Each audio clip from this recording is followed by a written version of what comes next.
Hello guys, welcome back to my channel. তো তোমরা সবাই কেমন আছো? আশা করি ভালো আছো। আর তোমাদের ভালোবাসায় আর আশীর্বাদে আমিও খুব খুব ভালো আছি। আর আজকে না প্রচুর কাজ করেছি সকাল থেকে, জানো তো। সমস্ত কাজ টাজ করে আর ঠান্ডা দিনে যে কম্বলগুলো না প্লাস্টিকে ঢুকিয়ে রাখি, জানো তো। আর এই বছরে না আর প্লাস্টিকে ঢুকানো হয়নি। আর এইগুলো প্রচুর ধুলো হয়েছে, প্রচুর ধুলো হয়েছে। আর ধুবো করে এত বৃষ্টি হচ্ছিল যে আর ধোয়া হচ্ছিল না, জানো তো। আর আজকে এতটা রোদ দেখে তো ভাবলাম না যে চলো ধুয়ে দেবো। বরকে বললাম চলো ছাদে গিয়ে 3টে কম্বল, মানে বড় বড় কম্বল, বুঝতেই পারছো কতটা ভারী হয় ভেজানোর পরে। আর যে মানে ওয়াশে দিলে তো অনেক টাকা নিয়ে নেয়, ওই জন্য আর দেওয়া হলো না। আর আমি আর আমার বর কিন্তু ছাদে নিয়ে গিয়ে 3টে কম্বল ধুয়ে দিয়েছি, জানো তো। প্রচুর খাটনি হয়েছে আজকে, প্রচুর খাটনি।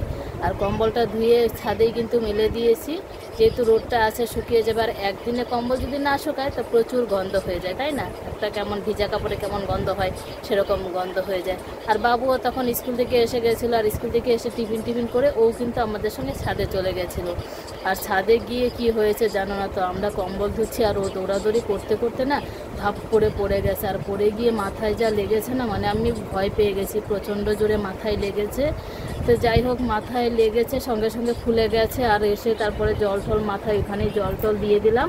আর দেওয়ার পরে ঘরে এসে পরে ওষুধ টষুধ দিয়ে দিলাম, খেলো। তারপরে দেখো না স্কুল থেকে এসেও মানে সেরকম কিছু খাইনি, ওর বাবা ভাতটা করে রেখেছিল যে খাবে। তারপরে এসে একবারে স্নান করেই কিন্তু খাইয়ে দিয়েছি। আর যাই হোক, তারপরে কম্বল টম্বল ধুয়ে এদিকে মেলে দিয়ে আমি স্নান টান করে এসে এদিকে কিন্তু রান্না করতে হবে, রান্না বসিয়ে দিয়েছি। তো কী আর করবো, রান্না তো করতে হবে, তাই না? আর বাবু দেখো ওই যে এদিকে কিন্তু শুয়ে আছে, ওখানে মাথায় প্রচুর জোরে লেগেছে, মাথায়ও লেগেছে আর পায়েও লেগেছে, জানো তো। তো চলো রান্নাটা করে সারাদিনে ভিডিওটা তোমরা দেখতে থাকো, পাশে থাকো। বাবু কোথায় লেগেছে? মাথায় এখানে লেগেছে, ব্রেনে লেগেছে, ও কোমরেও লেগেছে, আবার এখানে পায়েও লেগেছে, এখানে লেগেছে। হ্যাঁ এখানে লেগেছে, এই কোমরটাই লেগেছে, জানো তো। কি আর করব, মানুষ বলে না বিপদ কোত্থেকে আসে, বিপদের আমাদের শেষ নেই, জানো তো।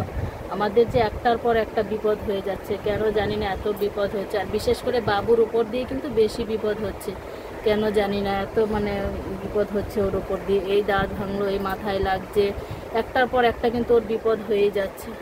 যাই হোক, তোমরা আশীর্বাদ করো ও যেন ভালো থাকে, সুস্থ থাকে। আর ও একটু মানে দৌড়াদৌড়িটা কিন্তু প্রচুরই করে, যখন দৌড়ায় প্রচণ্ড দৌড়ায়। তো চলো রান্নাটা করছি। তারপরে দেখো এদিকে কিন্তু আমি রান্নাটা বসিয়ে দিয়েছি। আজকে রান্না কিন্তু বেশি কিছু না, কি বলো তো, এই একটা মানে ডাল করব, আর হচ্ছে একটা শাক, আর একটা পটল বা ভেন্ডি যে কোনো একটা ভাজা, ওই দিয়ে কিন্তু আজকে রান্না, আজকে খাওয়া দাওয়া আর কি দুপুরে। তো রান্না বাড়া করে দুপুরবেলা খেয়ে দিয়ে কিন্তু আমরা সবাই একটু রেস্ট করেছিলাম। ওর বাবার যেহেতু বিকেলে চেম্বার, ও রেস্ট করেছিল, রেস্ট করে ও কিন্তু চলে গেছে। তারপরে তনু স্কুল থেকে এসে গেছে, স্কুল থেকে এসে কিন্তু ও খেতে বসে গেছে।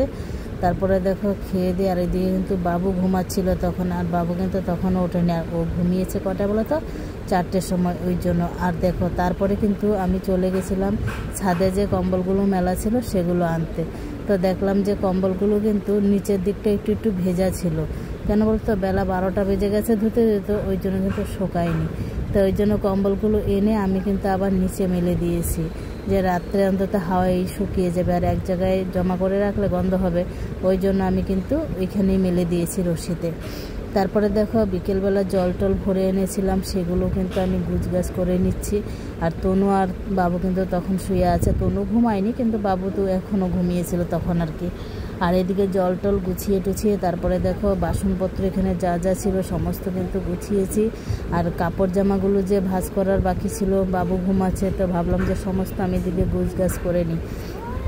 কাপড় জামাগুলো তখন কিন্তু আমি গুছিয়ে নিচ্ছিলাম। আবার দেখছিলাম যে দুটো নাইটি ছেঁড়া আর একটা কোল বালিশের কভার ছিঁড়ে গেছে, তো ওইগুলো ভাবলাম যে সেলাই করব। তো ওইগুলো কিন্তু আমি আলাদা করে রেখে দিচ্ছিলাম, আর ওইগুলো সেলাই করতে বসবো। আর বাবু যেহেতু ঘুমিয়েছে, ভাবলাম যে আজকে সেলাইটা করে নিই। আর বাবু যখন জেগে থাকবে তখন তো পড়াতে বসবো আবার, আর সেলাই করা হবে না, যেহেতু ঘুমিয়ে আছে ওই জন্য সেলাইটা করে নেব। আর বাবুর জামা কাপড়, তনুর জামা কাপড় কিন্তু সমস্ত ভাঁজ করে নিয়েছিলাম। আর আজকে না প্রচণ্ড গরম, মানে বিশাল গরম। তো তারপরে ভাবলাম যে না, সন্ধ্যা হয়ে গেছে, ধূপধুনাটা জ্বালিয়ে তারপরে কিন্তু আমি ভাবলাম খিদে পেয়ে গেছে, তো একটু কিছু টিফিন রেডি করে নিই। তা ভাবলাম যে একটুখানি আটা মাখা আছে, আগের দিন যে আটা মেখেছিলাম না, সেই আটাটা মাখা আছে। আর কড়াইটা খুঁজছিলাম, খুঁজে খুঁজে কড়াইটা পাচ্ছিলাম না, তারপরে পেয়েছি। তারপরে ভাবলাম যে আগের দিনে আটাটা মাখা আছে আর একটু পায়েসও আছে আগের দিনেরই। তারপরে ওই আটাটা দিয়ে 2-4টে লুচি করে ফেললাম যে খেয়ে নেব। তা আমি কিন্তু তাই করেছি, 3-4টা মানে লুচি করে ফেললাম। আর ফেলে কিন্তু লুচি করে কিন্তু আমি খেয়েছি। আর বাবু তখন ঘুমাচ্ছিল, আর ঘুম থেকে উঠেও কিন্তু ও খায়নি। ও কেন খায়নি কে জানে, সন্ধ্যাবেলা কিছুই টিফিন করেনি। তা তনু কিন্তু শুধু পায়েস খেয়েছে, কেন ও স্কুল থেকে এসেই খেয়েছে 5টার সময়, ওই জন্য ও খায়নি কিছু। তারপরে দেখো এই যে আমি কিন্তু লুচিটা একটু কড়া করেই ভাজি, সাদা সাদা ভালো লাগে না। তারপর দেখো এই দিয়ে কিন্তু আমি লুচিগুলো সুন্দর করে ভেজে নিচ্ছি, আর সুন্দর ফুলকো ফুলকো কিন্তু লুচিগুলো হয়েছিল, দেখতে পাচ্ছ কত সুন্দর। তারপরে আমি কিন্তু টিফিন করেও নিয়েছি লুচি টুচি ভেজে। আর টিফিন করে এবার ভাবলাম যে না, বাবু তো ঘুমাচ্ছে, তো দেখি ওর স্কুলে হোমওয়ার্কগুলো কি দিয়েছে। তো হোমওয়ার্কগুলো কিন্তু আমি দেখে নিচ্ছি, নাহলে তার মনে থাকে না যে কোনটাতে কি দিয়েছে। ওই জন্য আমি ভাবলাম যে না, আগে হোমওয়ার্কগুলো দেখে নিই।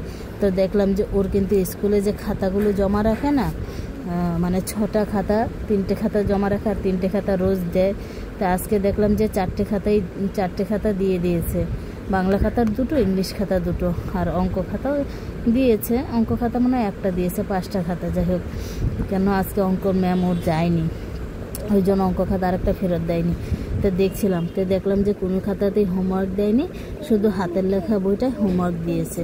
তো ভাবলাম যে তখনও দেখো এই যে বাবু ঘুমাচ্ছে, মশারি টাঙানো। আর মশার জ্বালায় তো মশারি না টাঙালে হবে না, মশার জ্বালায় কিন্তু মশারি টাঙিয়েই রাখতে হয়। প্রচণ্ড মশা, জানি না কেন অত মশা আমাদের ঘরে। তারপরে দেখো এইদিকে হোমওয়ার্কগুলো দেখছি যে কোনটাতে দিয়েছে। তারপরে দেখলাম যে একটাতেই হোমওয়ার্ক দিয়েছে। তারপরে হোমওয়ার্কের বইটা আমি আলাদা করে রাখলাম। আর দেখলাম যে এবার রাইমসের বা ছড়ার বইয়ে কি দিয়েছে, কেন ম্যাম তো দাগ দিয়ে দেয়, ওই জন্য আমি দেখে নিচ্ছিলাম যে কি দিয়েছে। আর অঙ্ক বইটায় কি দিয়েছে, এই যে হাতের লেখা বইটাই দেখো, হাতের লেখা বই কিন্তু পুরোটাই শেষ করতে দিয়েছে। পুজোর কয়দিনে ছুটি, তো ওই কয়দিন কাজগুলো করে শেষ করে ফেলবে হোমওয়ার্কগুলো। তারপরে দেখো এদিকে হোমওয়ার্ক দেখে তারপরে বাবু তখনও ওঠেনি। তো ভাবলাম যে না, এইবার আমি কাপড়গুলো সেলাই করতে বসে যাই। তখন কিন্তু আমি কাপড়গুলো সেলাই করতে বসে গেছি, আর সুইচ খুঁজে পাচ্ছিলাম না যে কোথায় রেখেছে। তারপরে দেখলাম যে একটা সুইচের মধ্যে সুতা লাগানোই আছে, বেশ ভালোই হলো, লাগানো আছে যদি তাড়াতাড়ি হয়ে যাবে। তারপর কিন্তু প্রথমে লাল সুতোটাই লাগানো আছে, তো লাল নাইটিটাই কিন্তু আমি প্রথমে সেলাই করে নিচ্ছিলাম। আর জানো তো, একটা সুই যখন নিয়েছি দেখি পেছনটা ভাঙা, সেটা তার সুতো ঢোকানো যাবে না। তারপরে আরেকটা দেখলাম যে এটাতে সুতো লাগানো আছে, তো এটাই কিন্তু আমি সেলাই করে নিচ্ছি।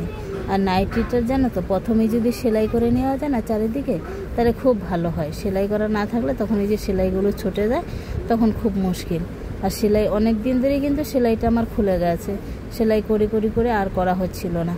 তো আজকে ভাবলাম যে না, আজকে তো সময় আছে, যেহেতু বাবু ঘুমাচ্ছে আর ও উঠলে তারপরে ওর স্কুলে হোমওয়ার্কগুলো করাবো, পড়া করাবো, যা করানো ঘরের সেগুলো করাবো। এই জন্য ভাবলাম যে না, ও ওঠার আগে আমি সবগুলো করে নিই। তা আমি কিন্তু ওঠার আর আমাদের কি বলো তো, আমাদের বাড়ির সামনে থেকে কিন্তু গেট সাজানো প্রায় হয়ে গেছে জানো তো, আর বেশ ভালো লাগে দেখতে। আর পুজো গন্ধ এসে গেছে, বেশ মনটাও ভালো লাগে জানো তো। এইটার জন্যই মানুষ অপেক্ষা করে কবে দুর্গাপূজা আসবে, তাই না? বেশ ভালো লাগে কিন্তু। আর দুর্গাপূজার কয়দিন তো ভীষণই ভালো লাগে।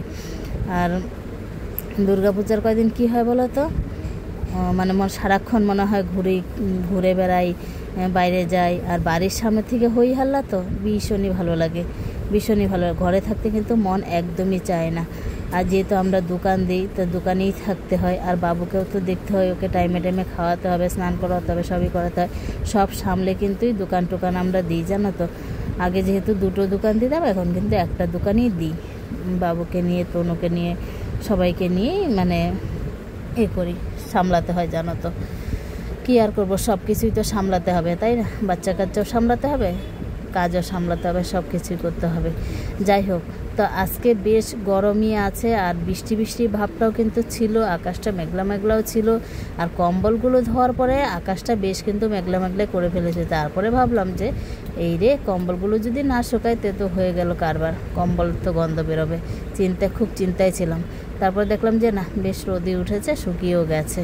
আর দেখো এই যে কুল বালিশের কাভারের সেলাইটা অনেক দিন ধরে কিন্তু ছিঁড়ে আছে, আর সেলাই করতে পারছিলাম না জানো তো। আর কুল বালিশের কাভার সেলাই করতে গেলে তো সেই কুচি দিয়ে দিয়ে সেলাই করতে হয়, যেন একটা আলিস্যি ভাব, যেন আর করতে ইচ্ছে করছিল না। তো যেহেতু আজকে নিয়ে বসেছি, তো ভাবলাম যাই হোক, যত কিছু হয়ে যাক, আজকে আমি এটাকে সেলাই করব।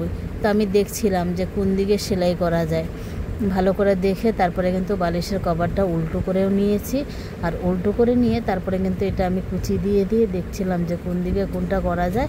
হ্যাঁ, কুচি দিয়ে দিয়ে সেলাই করে, আর সেলাইটা যদি ভালো না হয় তো তো একদমই দেখতে ভালো লাগবে না, তাই না?